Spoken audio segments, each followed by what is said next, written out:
Hey guys, welcome to Elico education. देखिए, मैंने बहुत सारे बच्चों की प्रॉब्लम्स को देखा और फिर उसके बाद में समझने की कोशिश की कि जो बायोलॉजी के स्टूडेंट्स होते हैं उनको मैथ्स में यानी कि जो फिज़िक्स में कैलकुलेशन करना पड़ता है उसमें बहुत सी चीज़ों में बड़ी डिफ़िकल्टी आती है, जबकि उसके आने का कोई मतलब नहीं है। क्यों? क्योंकि शुरुआत में ही फिज़िक्स में सबसे पहले पढ़ाया जाता है मैथमेटिकल टूल्स, लेकिन उस पर ना तो स्टूडेंट बहुत ज़्यादा ध्यान देता है और ना टीचर्स बहुत ज़्यादा ध्यान देते हैं और फिज़िक्स को कंटिन्यू कर देते हैं। तो बेहतर तरीका ये है कि हम सबसे पहले मैथमेटिकल टूल्स को समझें, अदरवाइज़ आपको फिज़िक्स के क्वेश्चंस करने में बड़ी डिफ़िकल्टी आएगी। तो फिज़िक्स के जो न्यूमेरिकल सॉल्व करते हैं उनमें छोटी-छोटी, बस ज़्यादा नहीं, 10th क्लास तक की आपकी अपनी मैथमेटिक्स अच्छे से तैयार होनी चाहिए और जो उससे एक्स्ट्रा थोड़ा बहुत आपको आना चाहिए वो मैं इस वीडियो में डिस्कस करने वाला हूँ। एक-एक टॉपिक को उठाएँगे और छोटी-छोटी कुछ वीडियोज़ जो कि आपके लिए बड़ी हेल्पफुल हो सकती हैं वो बनाएँगे। तो सबसे पहला टॉपिक मैं आज ले रहा हूँ मैथमेटिकल टूल्स से डिफरेंशिएशन। एक्चुअली डिफरेंशिएशन की और इंटीग्रेशन की बहुत ज़्यादा ज़रूरत पड़ती है फिजिक्स की कैलकुलेशन को सॉल्व करने में। तो देखिए, बिना देर करते हुए हम लोग सीधे अपने टॉपिक पे आते हैं और समझने की कोशिश करते हैं। बहुत ही आसान है। देखिए, सबसे पहले हमें डिफरेंशिएशन में पहले समझना है कि है क्या डिफरेंशिएशन। तो डिफरेंशिएशन भी अपने आप में एक प्रोसेस है। जैसे हम लोग 9th 10th बल्कि 5th 6th 7th छोटे बच्चे होते हैं, जब हम शुरुआत में एक प्रोसेस सीखते हैं कि एडिशन कैसे करना है, सब्ट्रैक्शन कैसे करना है, मल्टीप्लाई कैसे करना है, डिवाइड कैसे करना है, वो भी प्रोसेस ही होते हैं, मैथमेटिकल प्रोसेस, उनको हम लोग सीखते हैं। वैसे ही डिफरेंशिएशन भी कैलकुलेशन का एक प्रोसेस है, उसको भी हमें सीखना है। तो इसको आप पहले तो यही दिमाग में बैठाइए कि ये प्रोसेस है। मैथ्स वाले बच्चों को उसके डिटेल में जाकर बताने की ज़रूरत होती है। हालांकि ये वीडियो दोनों के लिए हेल्पफुल है, लेकिन फिर भी जो बायोलॉजी के स्टूडेंट्स होते हैं उनके लिए बस इतना ही जान लेना जरूरी है कि डिफरेंशिएशन एक प्रोसेस होता है जिससे कैलकुलेशंस की जाती हैं। और कैलकुलेशन करने में इस प्रोसेस का जो सिंबल होता है, जैसे कि आपने डिवीजन का सिंबल देखा ऐसा होता है, मल्टीप्लिकेशन का सिंबल देखा ऐसा होता है, प्लस का सिंबल देखा ऐसा होता है, माइनस का सिंबल देखा ऐसा होता है। इस सिंबल को देखते ही आप पहचान जाते हैं कि हमें प्लस करना है, माइनस करना है, मल्टीप्लाई करना है या डिवाइड करना है। वैसे ही डिफरेंशिएशन में आपके लिए एक सिंबल है d/dx। तो पहले इसको पढ़ने का तरीका समझिए आप। d/dx क्या होता है? डिफरेंशिएशन पढ़ते कैसे हैं इसको? Differentiation with respect to x, ये होता है। अब डिफरेंशिएशन किस चीज का? जैसे डिवीजन, तो डिवीजन किस चीज का, वैसे ही डिफरेंशिएशन किस चीज का, तो किसी ना किसी फंक्शन का डिफरेंशिएशन किया जाएगा। जैसे मान लीजिए ये लिखा है कहीं, तो इसको हम पढ़ेंगे। पहला ही फॉर्मूला है हमारा d/dx of x to the power n, यानी x की पावर n का x के रेस्पेक्ट में डिफरेंशिएशन। तो x की पावर n का x के रेस्पेक्ट में डिफरेंशिएशन का फॉर्मूला हो जाएगा n(x to the power n-1)। सीधे सीधे अगर इसी का एग्जांपल ले लें हम लोग, d/dx of x to the power 7। मान लीजिए मुझे x की पावर 7 को x के रेस्पेक्ट में डिफरेंशिएट करना है, तो पावर क्या हो जाएगी? पहले आ जाएगी। ये जो पावर होती है n, ये जस्ट पहले आ जाता है और इस वेरिएबल की पावर एक कम हो जाती है। तो x की पावर एक कम हो जाएगी, मतलब 7-1, यानी आंसर कितना आएगा? 7x to the power 6। दूसरे फॉर्मूले पे आते हैं।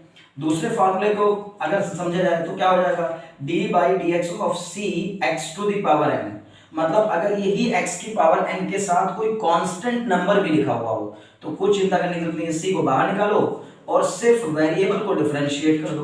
तो कांस्टेंट को बाहर रखा और ये जो वेरिएबल था उसको डिफरेंशिएट कर दिया, तो ये तो पहले जैसा ही फॉर्मूला बन गया। तो इसका आंसर क्या हो जाएगा? c बाहर, x की पावर n का differentiation x n(x to the power n-1)। तो फॉर्मूला इसके बेस पर एग्जांपल लेते हैं। मान लीजिए कहीं आ गया d/dx of 5x to the power 6, तो इसका आंसर क्या हो जाएगा? तो हम कहेंगे 5 कांस्टेंट है, बाहर रखो, d/dx ऑफ किसका करो? x की पावर 6 का डिफरेंशिएशन कर दो। हम जानते हैं कि 5 तो बाहर है और x की पावर 6 का डिफरेंशिएशन क्या हो जाएगा? पावर पहले आ जाएगी और पावर एक कम हो जाएगी, तो इसका मतलब 6 में से कम होकर के 5 हो गया। तो कितना हो जाएगा ये? 30x to the power 5। ये आपका सेकंड हो गया। इसी तरह दो फॉर्मूले हो चुके हैं, अभी तीसरे फॉर्मूले पे आ जाते हैं। अगर कहीं आता है d/dx ऑफ x, तो उसकी वैल्यू हमेशा क्या होती है? 1। वैसे कैसे प्रूव हो जाएगा? x की पावर चूंकि यहाँ पे 1 है तो 1 पहले आ जाएगा और x की पावर एक कम हो जाएगी। चलिए करके दिखा देता हूँ। d/dx ऑफ x की पावर 1 है ना, तो वही पहला वाला ही फॉर्मूला लग रहा है। तो 1 पहले आ गया और x की पावर 1 में से एक कम तो 0 हो गई, और x की पावर 0 की वैल्यू क्या होती है 1, इसलिए आंसर भी क्या हो गया 1। तो d/dx याद रखना है, जो मिनटों में फॉर्मूले पे लिख रहा हूँ 1 2 3, ये फॉर्मूले इंपॉर्टेंट है आपके लिए, वैसे मैं आपको समझा रहा हूँ कि कैसे क्या कर रहा है। तो d/dx ऑफ x की वैल्यू 1। फिर आ गया एक और फॉर्मूला चौथा, d/dx ऑफ कांस्टेंट। अगर किसी कांस्टेंट को डिफरेंशिएट करना हो, यानी केवल कांस्टेंट नंबर लिखा हुआ है, उसके साथ x वगैरह कुछ नहीं है, तो उसका डायरेक्ट डिफरेंशिएशन क्या हो जाएगा 0। जैसे मान लीजिए एग्जांपल के तौर पे मैंने लिखा d/dx ऑफ 5 तो 0, d/dx ऑफ 10 तो 0, d/dx ऑफ 1000 तो 0, क्योंकि हमें डिफरेंशिएट करना है x के रेस्पेक्ट में, और कांस्टेंट टर्म दिया हुआ है यानी 5 10 12 कुछ भी, केवल ये दिया है, x उसमें है ही नहीं, तो इसका मतलब उसका डिफरेंशिएशन क्या हो जाएगा 0। तो 4 फार्मूले तो बेसिक से ये हो गए। फिर जल्दी से हम आ जाते हैं, कुछ ट्रिग्नोमेट्रिक फॉर्मूले होते हैं, यानी जो ट्रिग्नोमेट्रिक टर्म्स हैं उनके डिफरेंशिएशन के फॉर्मूले होते हैं, तो डायरेक्ट आपको केवल वो याद रखने हैं फॉर्मूले। पहला d/dx of sin x is equal to cos x, यानी क्या याद करना है कि sin x का डिफरेंशिएशन cos x होता है। d/dx of cos x is equal to minus sin x, यानी कि cos x का डिफरेंशिएशन माइनस sin x होता है। d/dx of tan x is equal to sec square x, d/dx of sec x, यानी कि sec x को अगर differentiate करना पड़ जाए x के रेस्पेक्ट में तो आंसर आता है sec x into tan x। 10वां होता है d/dx ऑफ cot x, इसका हो जाएगा माइनस cosec स्क्वायर x। फिर होगा d/dx of cosec x is equal to, ये नंबर गलत कर गया, चलिए अभी मैं 5वां एक और फॉर्मूला पढ़ा दूंगा, d/dx of cosec x is equal to minus cosec x into cot x। 5वां एक फॉर्मूला आप यहाँ लिख सकते हैं, d/dx ऑफ एक अलग ही टर्म होता है लॉगरिथमिक डिफरेंशिएशन, यानी लॉगरिथमिक फंक्शन, तो d/dx of log x is equal to 1/x, ठीक है ना, d/dx of log x is equal to 1/x, ये बहुत इंपॉर्टेंट है, कई बार यूज होगा। log x का डिफरेंशिएशन 1/x होता है, तो मैं बार बार आपसे कह रहा हूं आपको ये फॉर्मूले जरूरी हैं, आपको ये फॉर्मूले याद रह जाएं तो आपकी मैथमेटिकल कैलकुलेशंस जो आती हैं न्यूमेरिकल में वो बड़ी आसान हो जाएंगी।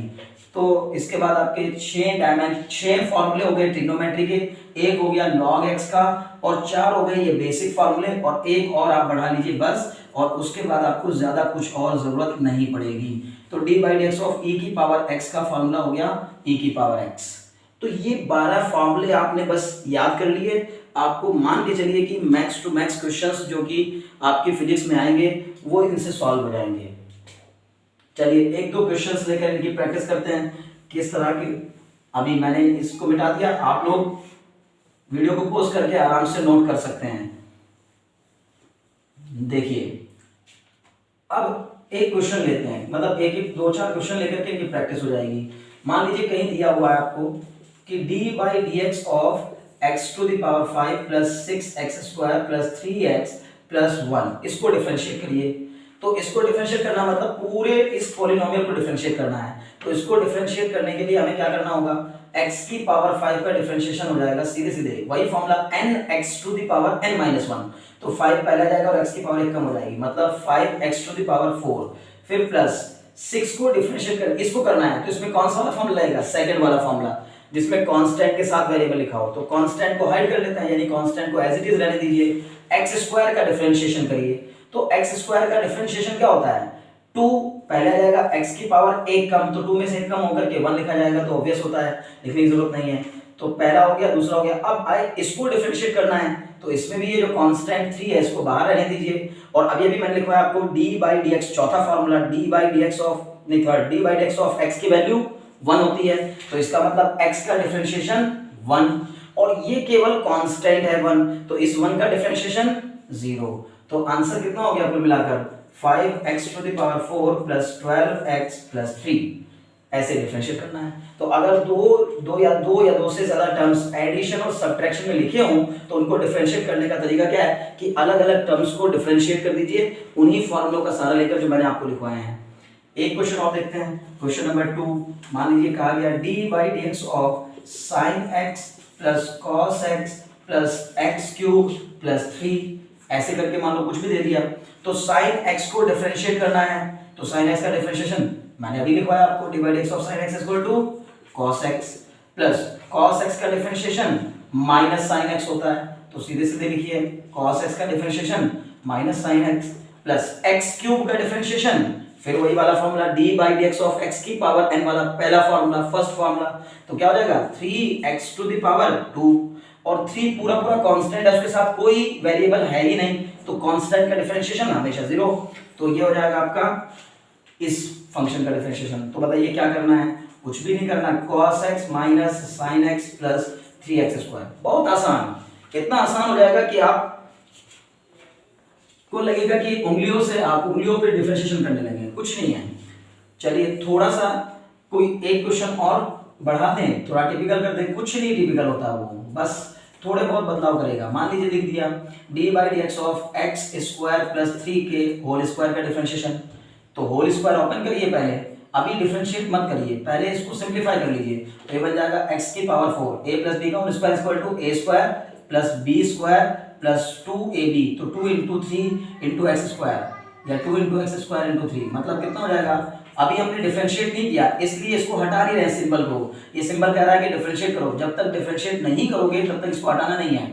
जैसे जैसे यहाँ था तो डिफरेंशिएट करके ही हम अगला स्टेप लिख रहे थे, तो फिर वहां पर डी बाई डी एक्स लिखने की जरूरत नहीं थी, तो x की power 4 plus 9 plus 6x square, इसका करेंगे तो कितना आ जाएगा 4x cube plus 0 plus 12x, कैसे है आप समझ गए होंगे, x की पावर 4 का 4x क्यूब, ये पूरा पूरा कांस्टेंट है तो उसका 0, 6 को कांस्टेंट समझ के बाहर रखा, x स्क्वायर को डिफरेंशिएट किया तो x स्क्वायर का डिफरेंशिएशन आ जाएगा 2x, तो 6 इंटू 2x मतलब कितना हो जाएगा 12x, यही आंसर हो गया इस क्वेश्चन का।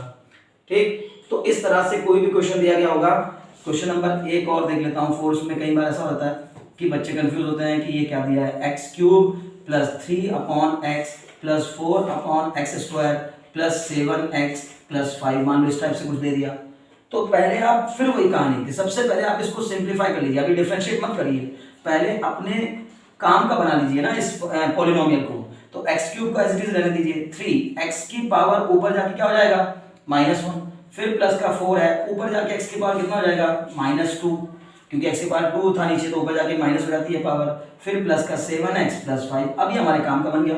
अब मान लीजिए इसको डिफरेंशिएट करना है, तो x क्यूब का differentiation 3x square plus 3x square कैसा है, पावर पहले आ गई और x की पावर एक कम होगी, इसका करेंगे तो 3 कांस्टेंट है बाहर, x की पावर -1 का differentiation -1 x to the power -1 में से एक और माइनस करिए, क्योंकि फॉर्मूला होता है n x to the power n -1, तो आपकी बार n ही हमारा -1 है, तो -1 में से एक और माइनस करेंगे तो -1 कितना हो जाएगा -2, तो -1 3 को बाहर रखा, x की पावर -1 को जब डिफरेंशिएट किया तो -1 पहले आ गया और x की पावर एक और कम हो गई, तो -1 में से एक कम किया तो -2, फिर प्लस का 4 कांस्टेंट बाहर रखा, x की पावर -2 को डिफरेंशिएट किया तो -2 बाहर आ गया, सॉरी -2 पहले आ गया और x की पावर एक और कम हो गई, तो -2 में से एक और घटाओगे तो कितना बनेगा -3, और फिर प्लस का 7 कांस्टेंट है बाहर रखा, x की पावर 1 को डिफरेंशिएट किया तो उसका 1 आ गया, केवल x है, x का डिफरेंशिएशन 1, 5 का डिफरेंशिएशन 0, तो ये आ गया आपका 3x स्क्वायर माइनस 3x की power 3x square minus plus minus minus 3x की पावर -2 माइनस 8x की पावर -3 प्लस 7, और थोड़ा सिंप्लीफाई करके लिखना चाहते हो तो आंसर सही मायने में हो जाएगा कितना 3x square minus 3 upon x square minus 8 upon x cube plus 7, यही आंसर है। ठीक, तो आपने आज जो बेसिक डिफरेंशिएशन का तरीका था उस बेसिक डिफरेंशिएशन के तरीके को आपने आज जान लिया। आराम से आप वीडियो को पॉज करिए, आराम से एक एक क्वेश्चंस को, एक एक फॉर्मूले को आराम से समझिए, अपनी कॉपी में नोट करिए और फिर उसके बाद इससे रिलेटेड क्वेश्चंस सॉल्व करिए। आपको धीरे धीरे कॉन्फिडेंस आपका बढ़ता जाएगा और फिजिक्स के न्यूमेरिकल्स में इनकी जो जरूरत पड़ेगी वो आप आराम से सॉल्व कर सकेंगे। और अगर आपको वीडियो पसंद आ रहा हो तो वीडियो को लाइक करिए, अपने दोस्तों में, अपने फ्रेंड्स में शेयर करिए और चैनल को सब्सक्राइब करिए। Thanks for watching.